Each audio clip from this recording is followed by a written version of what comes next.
بسم اللہ الرحمن الرحیم الحمد للہ رب العالمین نحمده ونستعینه ونستغفره ونؤمن به ونتوکل علیہ ونعوذ باللہ من شرور انفسنا ومن سیئات اعمالنا من يهده اللہ فلا مضل له ومن يضلله فلا هادي له ونشهد أن لا إله إلا الله وحده لا شريك له ونشهد أن سيدنا ونبينا وحبيبنا ومولانا محمدا عبده ورسوله صلى الله تعالى عليه وعلى آله وأصحابه وأزواجه وذرياته وجميع أهل بيته وبارك وسلم تسليما كثيرا كثيرا أما بعد فأعوذ بالله من الشيطان الرجيم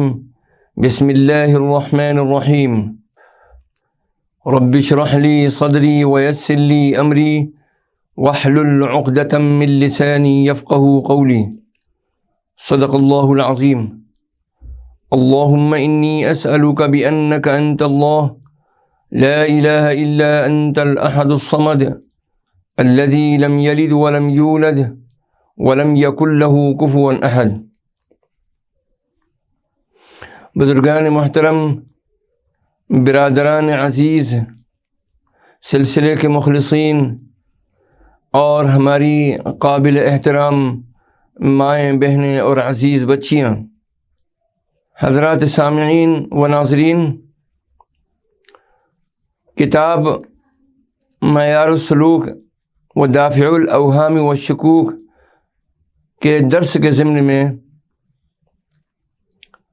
حضرت شیخ عبد القادر جیلانی رحمۃ اللہ علیہ کی مجالس کا اور ان کے مواعظ حسنہ کا سلسلہ جاری ہے، اور یہ آج اس کی 46ویں قسط ہے۔ میرے عزیزوں اور دوستوں، اس مجلس کا آغاز کرنے سے پہلے ہم اس حدیث مبارکہ کا ذکر کرتے ہیں جس میں کہ رسول پاک صلی اللہ تعالی علیہ وسلم نے جہاں حرام چیزوں سے بچنے کی تلقین فرمائی ہے، وہیں مشتبہ چیزوں سے بھی بچنے کے لیے آپ نے حکم فرمایا ہے۔ عن عامر قال سمعت النعمان بن بشیر يقول سمعت رسول الله صلى الله عليه وسلم يقول الحلال بين والحرام بين وبينهما مشتبهات لا يعلمها كثير من الناس فمن اتقى المشتبهات استبرأ لدينه وعرضه ومن وقع في الشبهات كراع يرعى حول الحمى يوشك أن يواقعه ألا وإن لكل ملك حمى ألا وإن حمى الله في أرضه محارمه ألا وإن في الجسد مضغة إذا صلحت صلح الجسد كله وإذا فسدت فسد الجسد كله ألا وهي القلب۔ اس حدیث مبارکہ کو ذکر کیا ہے حضرت امام بخاری رحمۃ اللہ علیہ نے اپنی کتاب کے باب فضل من استبرأ لدینہ۔ میرے عزیزوں اور دوستوں، حضرت عامر شعبی رحمۃ اللہ علیہ سے روایت ہے کہ انہوں نے کہا کہ میں نے حضرت نعمان بن بشیر رضی اللہ تعالی عنہ سے سنا ہے، وہ کہتے ہیں کہ میں نے رسول اللہ صلی اللہ تعالی علیہ وسلم کو یہ فرماتے ہوئے سنا کہ حلال ظاہر ہے اور حرام ظاہر ہے، اور ان دونوں کے درمیان میں کچھ مشتبہ چیزیں ہیں جن کو بہت سے لوگ نہیں جانتے ہیں، تو جو کوئی مشتبہ چیزوں سے بچ گیا اس نے اپنے دین اور اپنی آبرو کو بچا لیا، اور جو کوئی ان چیزوں میں پڑ گیا تو اس کی مثال اس چرواہے کی ہے جو بادشاہ کی محفوظ چراگاہ کے آس پاس اپنے جانوروں کو چرائے، تو ہو سکتا ہے کہ وہ جانور شاہی چراگاہ میں داخل ہو جائیں۔ سن لو، ہر بادشاہ کی ایک حما یعنی محفوظ و مخصوص چراگاہ ہوتی ہے، اور اللہ سبحانہ و تعالیٰ کی حما اس کی زمین میں وہ چیزیں ہیں جن کو اس نے حرام ٹھہرایا ہے۔ خبردار، بدن میں ایک گوشت کی بوٹی ایسی ہے کہ اگر وہ درست ہے تو سارا بدن درست ہے، اور اگر وہ فاسد ہو گئی تو سارا بدن بگڑ گیا۔ سن لو، وہ دل ہے۔ اس حدیث مبارکہ کا مطلب یہ ہے کہ کون کون سی چیزیں حلال ہیں اور کون کون سی چیزیں حرام ہیں، یہ تو بالکل واضح اور ظاہر ہے، اور اس کو ہر عالم جانتا ہے کہ قرآن اور حدیث نے جن جن چیزوں کو حلال قرار دیا ہے وہ حلال ہیں، جیسے پانی، گیہوں، چاول، میوہ وغیرہ، اور جن چیزوں کو حرام قرار دیا ہے وہ حرام ہیں، جیسے شراب، مردار اور خنزیر وغیرہ۔ لیکن کچھ چیزیں ایسی ہیں جن کا حلال یا حرام ہونا مشتبہ ہے، اور دلائل میں تعارض ہونے کی وجہ سے بہت سے لوگ اس کے حلال یا حرام ہونے کو نہیں جانتے۔ لہذا جو شخص حرام کو چھوڑنے کے ساتھ ساتھ ان مشتبہ چیزوں کو بھی چھوڑ دے گا، اس کا دین محفوظ اور اس کی آبرو سلامت رہے گی۔ حضور اکرم صلی اللہ تعالیٰ علیہ وسلم یہ ایک مثال دے کر سمجھاتے ہیں کہ جس طرح ہر بادشاہ کی ایک محفوظ و مخصوص چراگاہ ہوتی ہے جس میں کسی جانور کو چرانے کی اجازت نہیں ہوتی ہے، اس کو حما کہتے ہیں، اسی طرح تمام بادشاہوں کے بادشاہ اللہ تعالیٰ نے بھی کچھ چیزوں کو حرام ٹھہرا کر ہر شخص کو منع فرما دیا ہے کہ خبردار کوئی اس کے قریب بھی نہ جائے۔ تو یہ حرام چیزیں گویا کہ اللہ تعالیٰ کی حما ہیں، یعنی اللہ کی محفوظ چراگاہ ہیں، کہ جس طرح بادشاہوں کی حما میں کسی کو داخل ہونے کی اجازت نہیں ہوتی ہے، اسی طرح اللہ تعالیٰ کی حرام کی ہوئی چیزوں کے پاس کسی کو بھٹکنے کی اجازت نہیں ہے۔ خلاصہ یہ ہے کہ مسلمان کو حرام اور مشتبہ دونوں قسم کی چیزوں سے بچنا اور پرہیز کرنا ضروری ہے اور لازم ہے، کہ جس طریقے سے کہ حرام چیزوں سے بچا جاتا ہے اسی طریقے سے مشتبہ چیزوں سے بھی بچنا ضروری ہے اور لازم ہے۔ پھر آگے حضور پاک علیہ الصلاۃ والسلام نے ارشاد فرمایا کہ انسان کے بدن میں گوشت کا ایک لوتھڑا ہے، وہ ایسا ہے کہ اگرچہ وہ ایک چھوٹی سی گوشت کی بوٹی ہے مگر اس کی اتنی اہمیت ہے کہ اگر وہ درست اور ٹھیک رہا تو سارا بدن درست اور ٹھیک رہے گا، اور اگر وہ بگڑ گیا تو سارا بدن بگڑ جائے گا۔ اور در حقیقت تمام عقائد اسلامیہ اور صوفیاء کرام کے اذکار و مراقبات اسی دل ہی کی اصلاح کے لیے ہیں، اور جس دل کی اصلاح ہو گئی اور وہ قلب سلیم کہلانے کا مستحق ہو گیا، تو یقیناً وہ دل بہت مبارک ہے، اور اللہ کے ہاں ایسے صاحب دل کا مقام بہت بلند ہے۔ اللہ ہمارے قلب کی بھی اصلاح فرما دے، ہمیں ذکر و اذکار کے ذریعے اور اللہ تعالیٰ کی اطاعت اور فرما برداری کے ذریعے اپنے قلب کی اصلاح کرنے کی توفیق عطا فرمائے، اور ہمارے قلوب کو اور آپ کے قلوب کو، پوری امت مسلمہ کے قلوب کو اللہ روشن منور فرمائے، آمین یا رب العالمین۔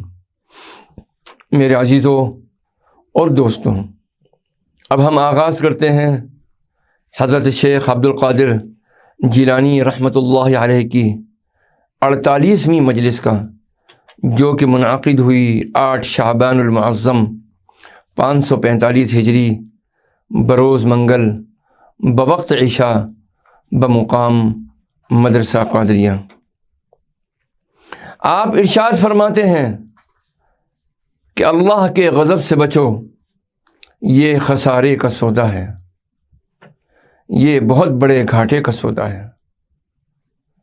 رسول اکرم صلی اللہ تعالی علیہ وسلم نے ارشاد فرمایا، من تزین للناس بما يحبون وبارز اللہ بما یکرہ لقی اللہ عز وجل وهو علیہ غضبان، او کما قال علیہ الصلاۃ والسلام۔ نبی کریم صلی اللہ تعالی علیہ وسلم کا ارشاد گرامی ہے کہ جس شخص نے اپنا بناؤ سنگھار ایسی چیز سے کیا جسے لوگ پسند کرتے ہیں، اور اللہ سے ایسی چیزوں سے مقابلہ کیا جسے وہ ناپسند فرماتا ہے، وہ اللہ سے اس حال میں ملے گا کہ اللہ اس پر غضبناک ہوگا۔ اے منافقوں، کلام نبوت سن لو، دنیا کے بدلے میں آخرت کا سودا کرنے والوں، مخلوق کے بدلے خالق کو بیچنے والوں، اور باقی کے بدلے فانی کو مول لینے والوں، تمہاری یہ تجارت بڑے خسارے کی تجارت ہے، تمہارا اصل مال بھی جاتا رہا، تم پر افسوس، تم اللہ کے غصے اور غضب کا نشانہ بنے ہوئے ہو، کیونکہ جو ایسی چیز سے اپنی زینت بناتا ہے اللہ تعالیٰ اس پر غصہ فرماتا ہے۔ تو مکاری چھوڑ دے، اپنے ظاہر کو شرعی آداب سے مزین کر، اور خلقت کو باطن سے نکال کر باطن کو سنوار، خلقت کے دروازے بند کر دے اور اسے اپنے دل سے فنا کر ڈال۔ یوں سمجھ کہ خلقت پیدا ہی نہیں ہوئی ہے، ان کے ہاتھوں سے نفع اور نقصان نہ دیکھ، تو نے قلب کی زینت چھوڑ دی اور قالب کی زینت میں لگ گیا۔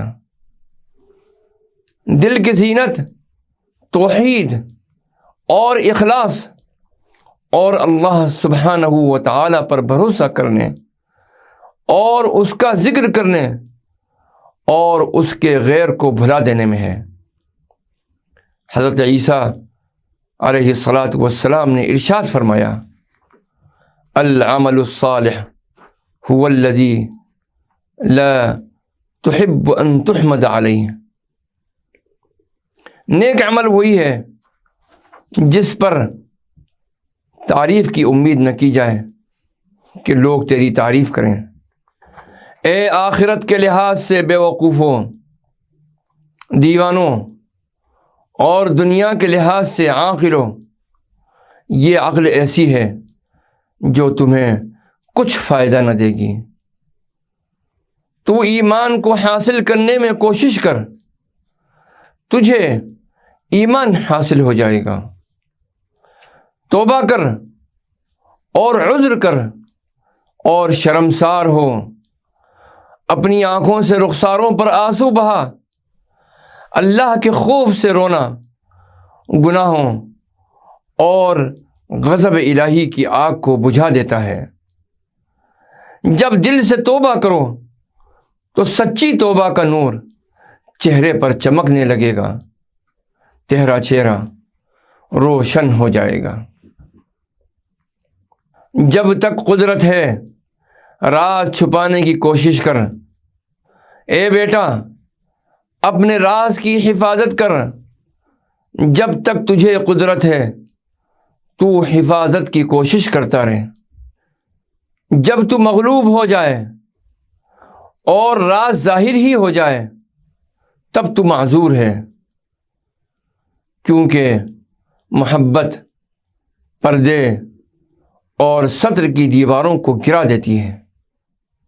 خود ساختہ وجد والے کو باہر نکال دینے کا حکم ہے، اور جو بے اختیار وجد میں آ جائے اس کے قدموں کی خاک کا سرما بنایا جاتا ہے۔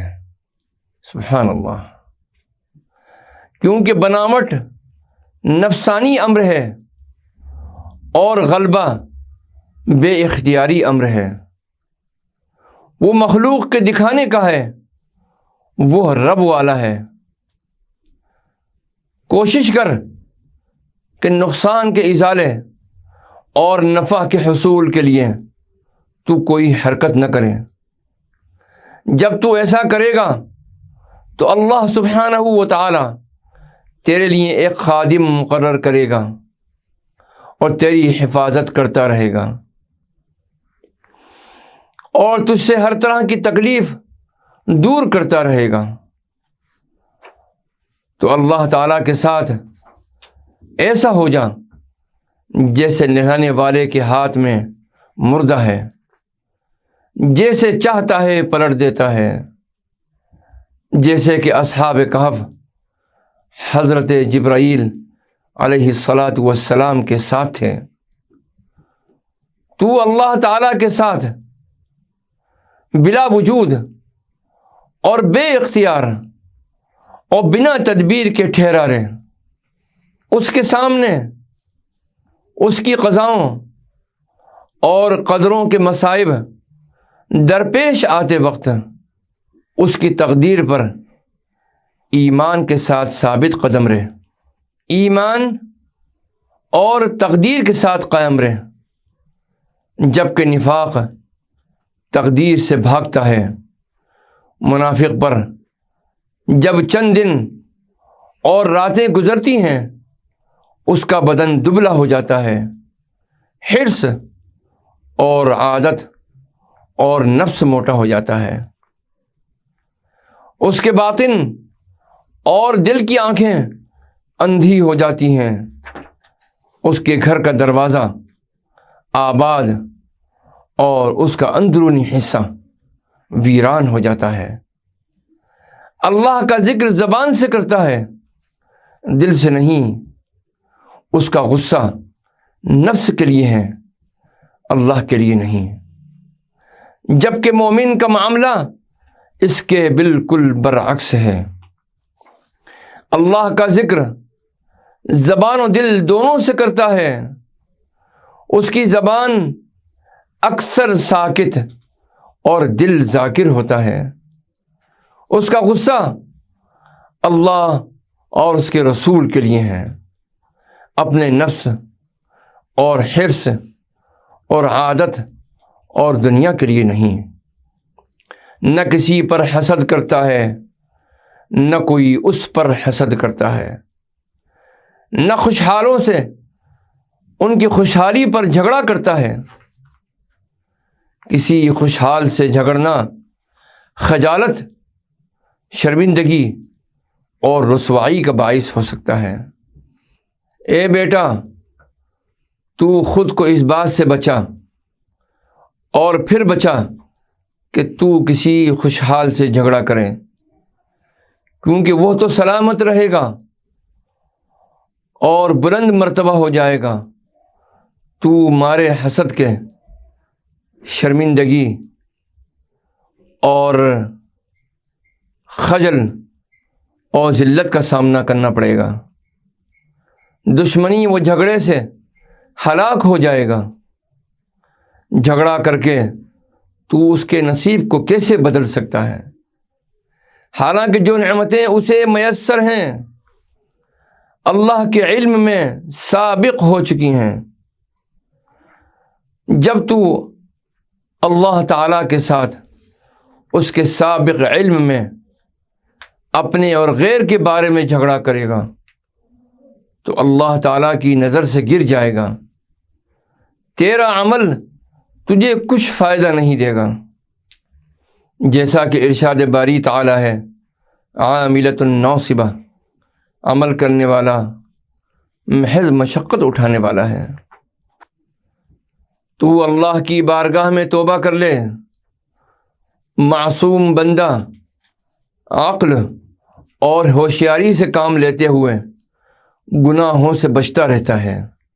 تجھ پر اللہ کی طرف سے جو مصیبت آئی ہے اس کی وجہ سے وہ اللہ کی طرف آنے کے ارادے سے باز نہیں رہتا۔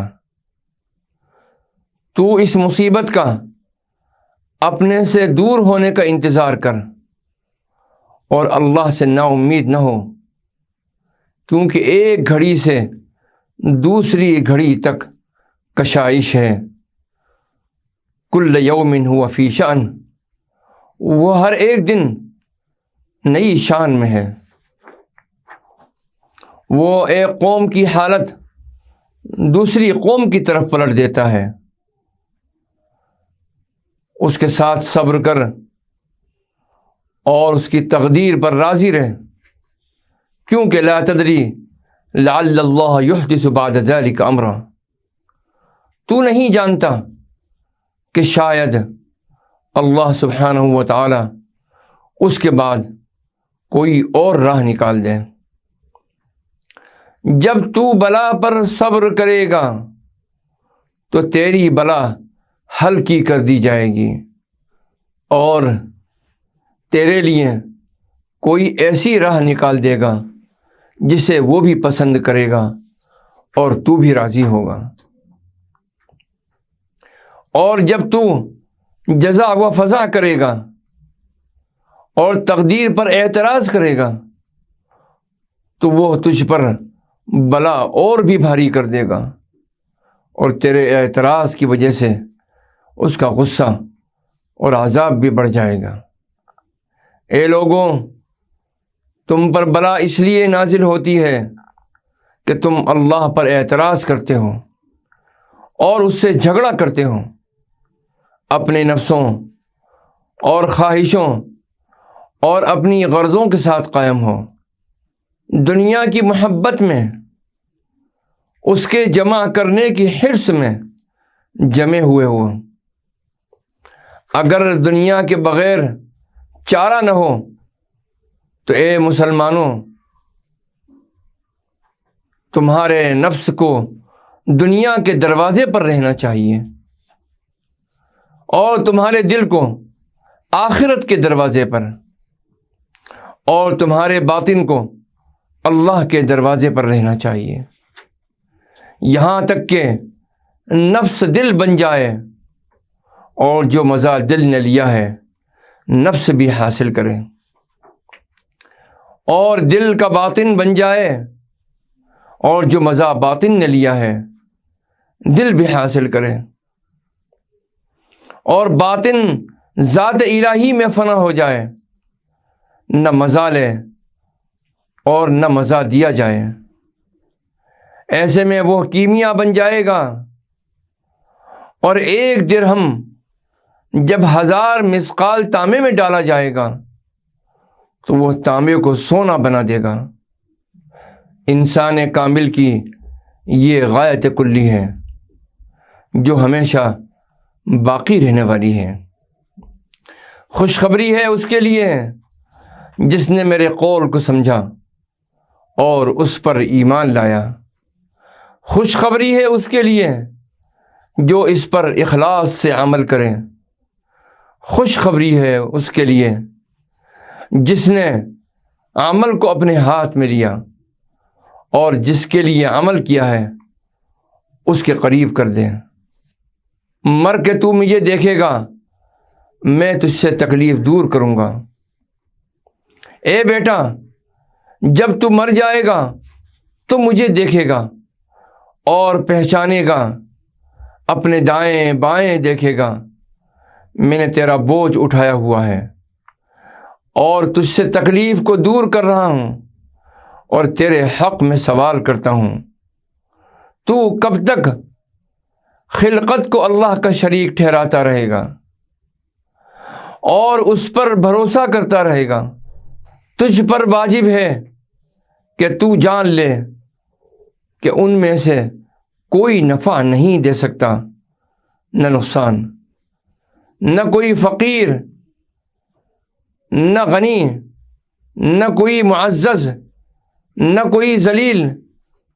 تو اللہ ہی کو لازم پکڑ، نہ خلقت پر بھروسہ کر، نہ اپنی کمائی اور قوت اور طاقت پر بھروسہ کر، اللہ کے فضل پر بھروسہ کر، اس پر توکل کر جس نے تجھے کسب پر قدرت عنایت کی ہے، اور خاص اسی نے تجھے رزق دیا ہے۔